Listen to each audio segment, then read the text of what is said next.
Okay, so welcome to our latest Hampstead How-To series. Now in this one I'm going to be talking about cold calling as a method of increasing participation in lessons through questioning. Now as always there is a Hampstead How-To help sheet to go along with this video, so you might find it useful to print it off before watching it, or you can have it for reference afterwards. It sort of captures most of the key ideas from the video, so that's something you can take away and to help you with your planning of actually implementing and embedding cold calling.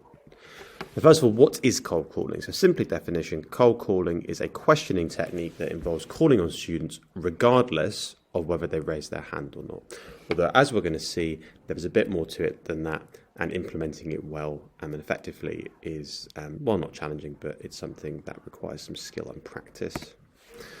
Now, the problem that cold calling is designed to address is we can often have a very well sequenced curriculum with lots of powerful knowledge and lots of really exciting, rich activities. But if that isn't undergirded by pedagogy that makes sure students are thinking about the right things, then actually the impact of that curriculum is quite limited. So this is taken from Adam Box's blog about the idea of thinking ratio, which is a concept in Doug Lemmel's book, Teach Like a Champion. So we've got two axes on the number of students who are thinking and then how hard they are thinking.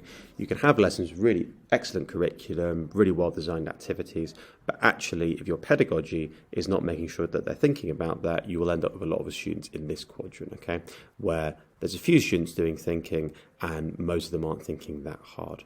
What cold calling is designed to do is to push that very much from a few number of students thinking to lots of them thinking, and when designed and implemented and planned well, also pushing up the number who are thinking hard as well. Now, the idea behind cold calling is it's quite a simple structure. You pose a question to a class, you pause, and then you say the student's name. Now, the structure is really, really key, okay, and that pause especially is vital, okay. Now, if we look at this first question as an example of how not to cold call, okay, we've got a question here. Okay, it's cold calling time. Laura, what is the capital of Australia? Now, the problem with the way the teachers frame the question there is that the minute the teacher says Laura and then the question, most of the students have opted out of thinking at that point because they know once the teacher has said Laura's name that she is the one who's going to get asked the question, okay, so they're not thinking about what the answer is. In the cold called version of the same question, okay, it's cold calling time. What is the capital of Australia? Laura. The point there is that even though only Laura has been selected to answer the question, the whole class have thought mentally about what the answer to the question is because they are anticipating that they could be asked. So the number of students who are thinking about what the teacher has asked is much, much higher in this structure. So when you cold call, you question, you pause for 3 to 5 seconds, you say the student's name. Now, if we think about two classrooms with different whole class questioning techniques, I think it really highlights the power of cold calling and why it's really important to select students, not just take hands up. So imagine classroom A, and this is quite a typical practice that you'll see in lots of schools and lots of classrooms. You'll have a teacher who mainly engages with students who volunteer with the hands up, or sometimes even just by calling out. In a classroom like that, quite often it can be lively on the surface, but you'll get a few students who basically dominate the discussion, and actually the majority of the class will be passive, silent, and not really actually participating in the learning. In a classroom like that, a typical teacher question will usually take the form of something like, can anyone tell me this? Or who knows the answer to this? The teacher then waits for the answers to come in voluntarily with hands up. And the point is that in that scenario, a lot of students' default is just to wait for someone else to answer the question, okay? Because they always do. Someone else basically does the work for them. And the point is in that classroom that thinking is optional, okay? Because a few kids monopolize all the questioning, and actually a lot of them are able to essentially opt out of the lesson without any accountability. Now, in classroom B, however, you've got the teacher who nearly always selects who should respond next to the question by name. There's no hands up, there's no calling out, and literally anyone could be expected to answer the question. Okay, so the level of thinking in this classroom is going to be much higher. And the reason for that is because students are anticipating having to possibly answer the question. And because of that, everyone mentally prepares an answer, even if they are then not called upon to actually provide that answer. And again, typical question in that classroom will follow the structure of who do you think this man is? Pause. Anna. Okay, so you've got that pause and then the name. And the point in this classroom is that all students are involved in the thinking, nobody dominates the answers in the discussion, and over time everyone gets to contribute to the class discussion.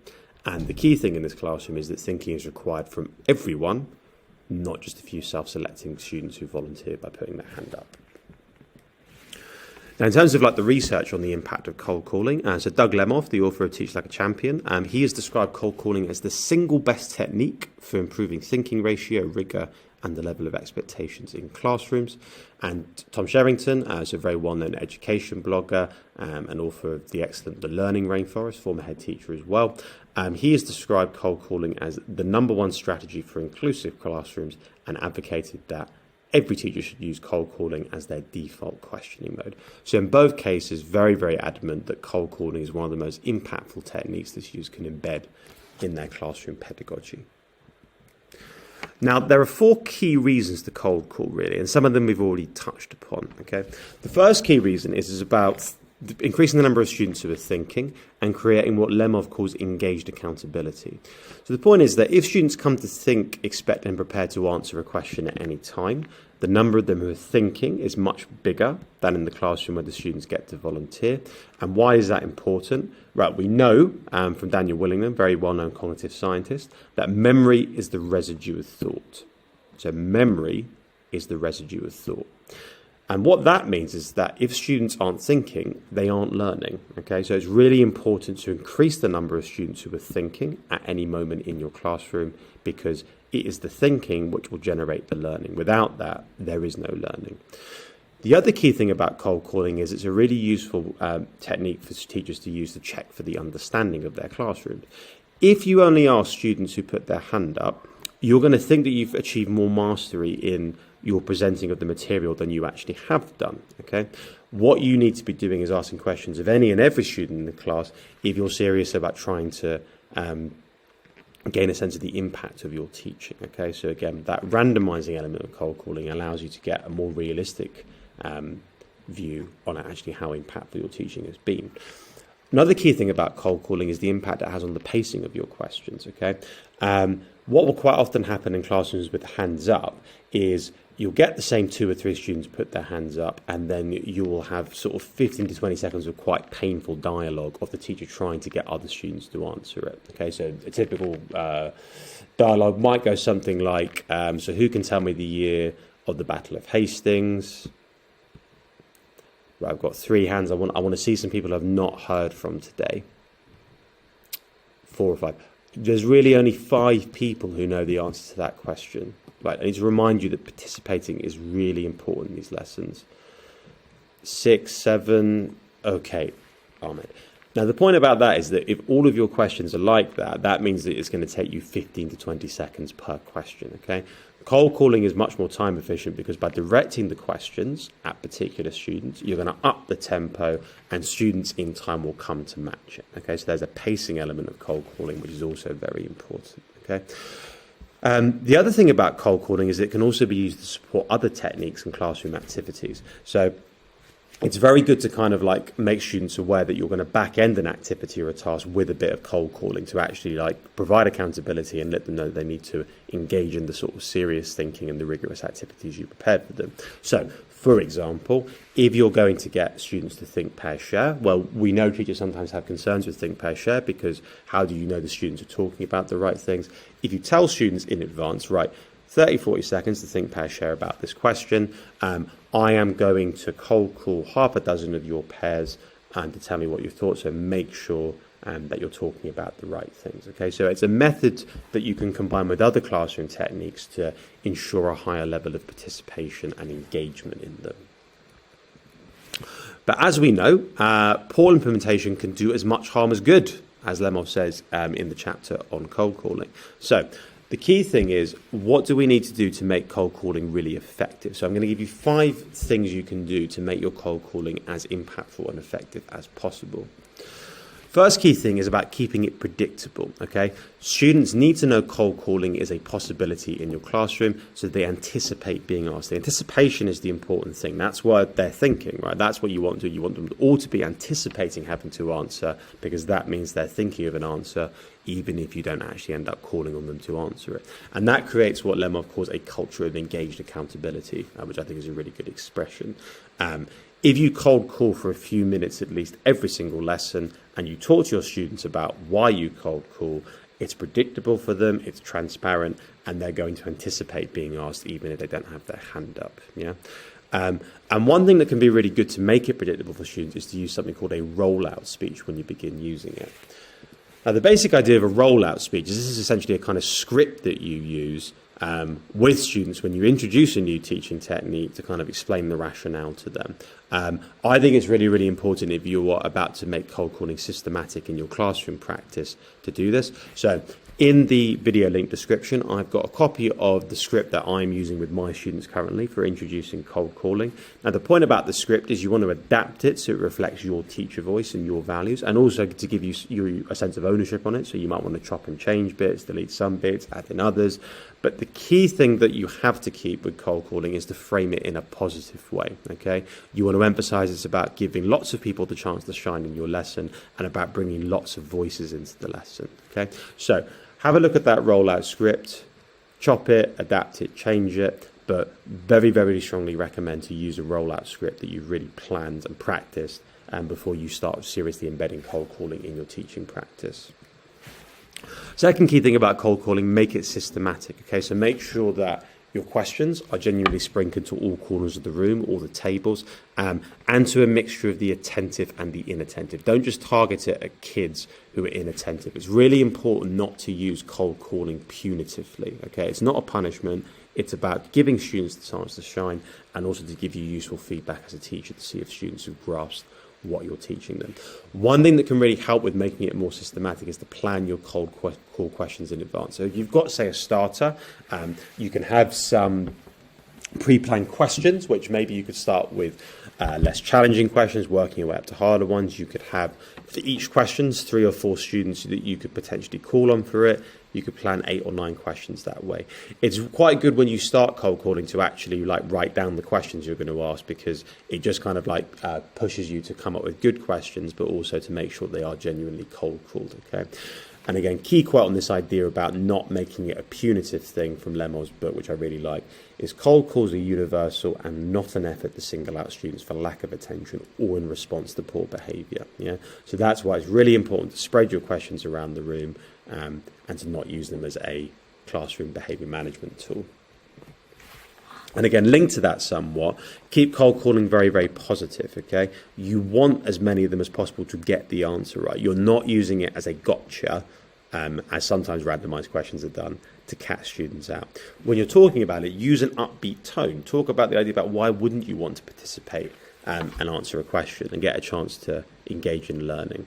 And again, what's quite good about when you start with cold calling, it can be a bit awkward, but in time, you sometimes find that there are students in the class who might normally have participated or provided answers who suddenly find that they can do it and that they've got good ideas, and that builds self-efficacy, confidence, and that creates an upward spiral of achievement. And again, how Lemov summarises that, again, I really like, is students often don't volunteer because they don't think they can answer, but when they are forced to try, they are happily surprised to find themselves succeeding. And so again, cold calling, frame it as a very, very positive thing. It's not just about accountability, it's about bringing as many people in as possible and learning. Okay, another technique which can be good for making it really effective is to unbundle your cold calls. So instead of just having one big open question, you could break it up into a sequence of smaller ones. Okay, so you can pre-plan questions to sort of break up a big idea or a big question into smaller ones. And then what can be really good as well is that you make the questions and the answers to them contingent on one another. And then what you're kind of doing is making sure that students build on each other's answers, okay? So you want to make sure that you can design these sequence of questions where the answer to one question a student has to build on, another student has to respond to them. You create these kind of chains of responding. And again, that's really good for promoting peer-to-peer accountability in terms of making it a classroom norm. And again, probably the most important thing for implementing cold call effectively, which we have mentioned already, is the pausing and the timing of the name when you do your cold calling. Okay, most important bit of the question pause name sequence is the pause bit. Okay, so that bit where you wait 4 to 5 seconds, and 4 to 5 seconds is quite long. Okay, so that waiting time is really important to make sure students have had plenty of thinking time. Okay, the point about the pause as well before the name is that it makes sure that every student is likely answering the question in their head, but there's merely one who's actually going to give the answer aloud. Okay, so that's why it's really important to pause and then have the name rather than having the name first. If you say the name first, most students know they aren't going to get called on and they won't do the thinking or formulate an answer in their head. Okay, so again, really, really important to question, pause, and then a student's name. Now, there are some adaptations you can do of cold calling, which I thought would be worthwhile mentioning. And I think these particularly sometimes could be good once kind of like very strict cold calling has become properly embedded in lessons. Now, one of these adaptations is sometimes what's called hands-up cold calling, okay? So what you can do with this is you can allow students who want to participate and answer a question to raise their hands.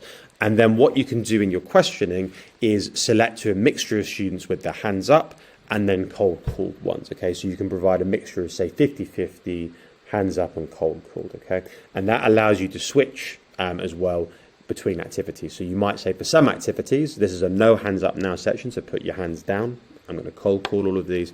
And there might be other activities where you feel actually it's more appropriate to provide a mixture of cold calling and hands up. Now, there are kind of pros and cons to hands up cold calling and more strict hands down cold calling. Now, in terms of the pros of hands-up cold calling as an adaptation, it's quite useful data for you as a teacher because it gives you a proxy about how many students feel confident enough to answer it by putting their hand up. That can be quite useful, actually.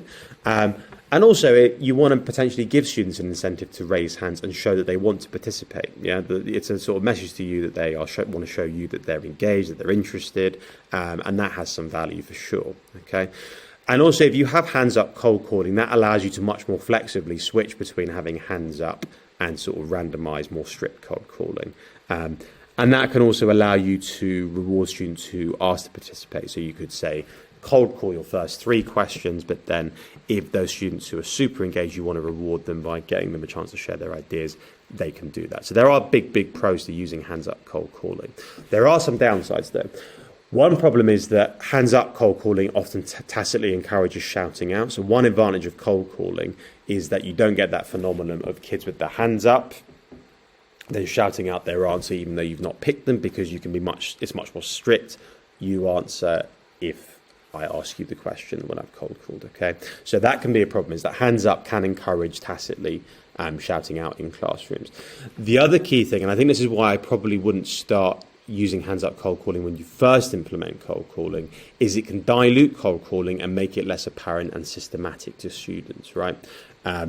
Because if you don't have very strict cold calling when you first introduce it as a technique, sometimes students can kind of forget that it's going on, and that kind of defeats the purpose of it because then they're not anticipating having to be asked, and you get all the problems of not cold calling in the first place. Yeah, so there's a balance to be struck there potentially. The other thing linked to that as well is that it's harder to then not obviously use cold calling to target students who are inattentive, right? So if you've got 8 or 9 of the sort of confident, high-attaining kids with their hands up and you're picking them as volunteers, it's then quite obvious that you're using cold calling to basically bring in those students who are more reticent. That's a little bit more invisible in a pure cold calling system. And so then again, with hands down cold calling, the point is that because it's completely predictable, all students anticipate having to potentially be asked, so there's no ambiguity there. It also allows you to have a faster pace because you're not having to curate kind of, taking students with hands up and then cold calling. There's much more strict accountability for remaining attentive throughout the lesson, potentially as well, because you're cold calling a lot more kids because you're not taking any hands up.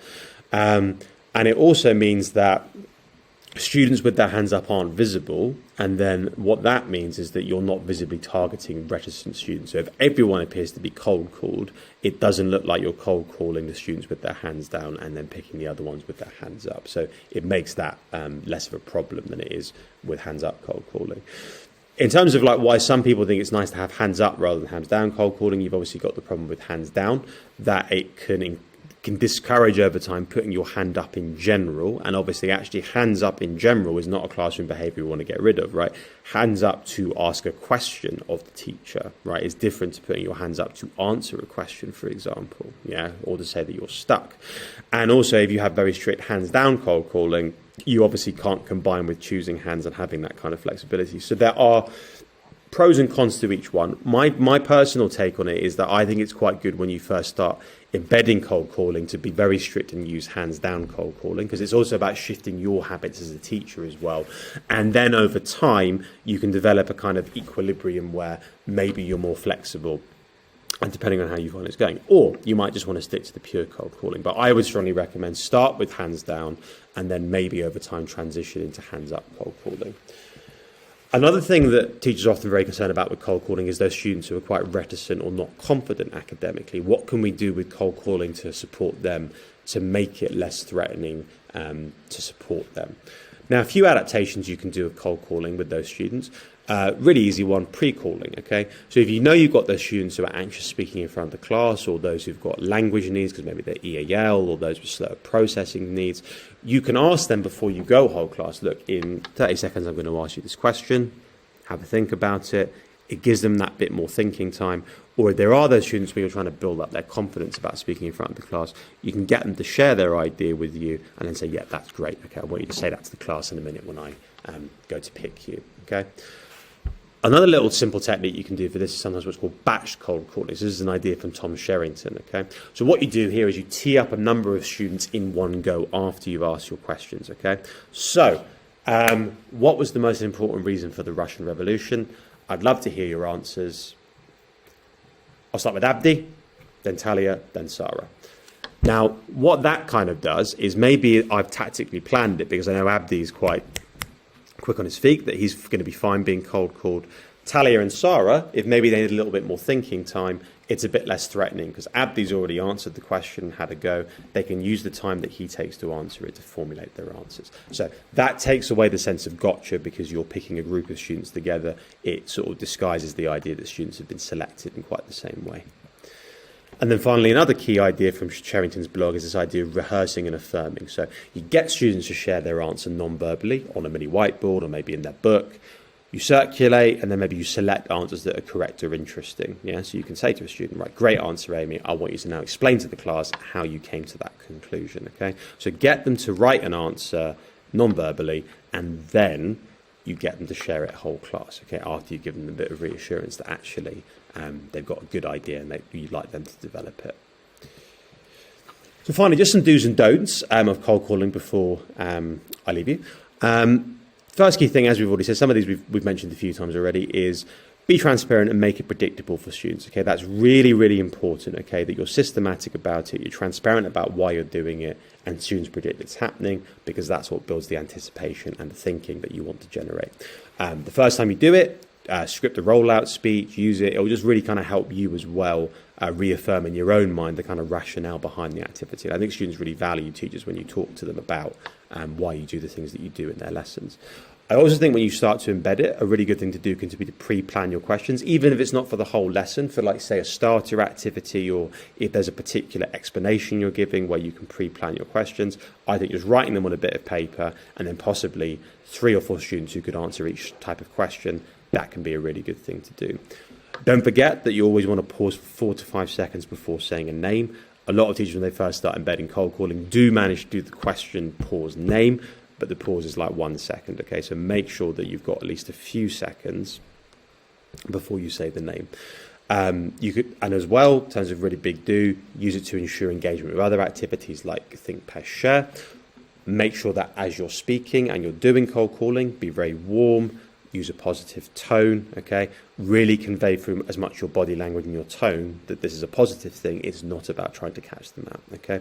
And linked to that, try and encourage a culture of error, okay? Really get into the idea that it's okay to try things and get them wrong. All that stuff we know is important as teachers, okay? So that culture of error is very, very important to making cold calling effective. 4 key things to make sure not to do, okay? As we've said already, make sure that you are not using cold calling punitively or as a gotcha, okay?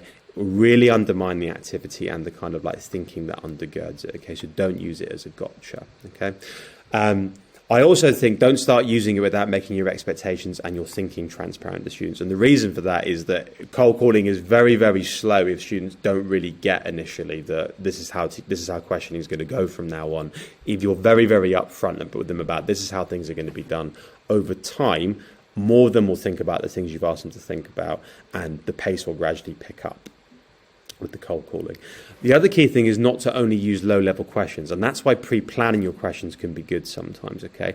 Make sure that you've got a range of question levels. You can be tactical sometimes about, you could say if you have 8 quick questions planned, you might have like an 8th one. You ask it to the whole class, so they're all at least trying to think about it, but you know that maybe there's only sort of half a dozen kids in the class who can probably answer that question, but you want to give them all a chance to think about it. So you can plan those higher level questions and then cold call it to one of, say, 6 students, okay? Other key thing I'd say is don't abandon cold calling if you have an awkward or slow start with it, okay? It's very common in medicine or teaching that when you start with a new technique or idea, there's an initial dip, but then the point is that eventually that new routine is going to generate new norms and behavior in your classroom, okay? So try and work your way through the dip. Eventually it does generate new norms and behavior in your class. Final thing as well, if you want to do some extra reading around cold calling, I'd really strongly recommend the Tom Sherrington blog, which I'll put in the video description as well, along with Adam Box's blog. Teach Like a Champion, which there is a copy of in the staff library, pages 249 to 262. He goes through in detail some of the scripts for doing really good cold calling with some examples. There's also a very good collection of videos of teachers doing very, very good, high-quality cold calling. And again, you've got your cold calling takeaway sheet. And yep, I hope you found that useful. We're going to be creating some videos of teachers actually doing cold calling really, really well, and using those examples combined with the sheet should hopefully give you some good ideas for implementing cold calling effectively in your classrooms. So thank you very much.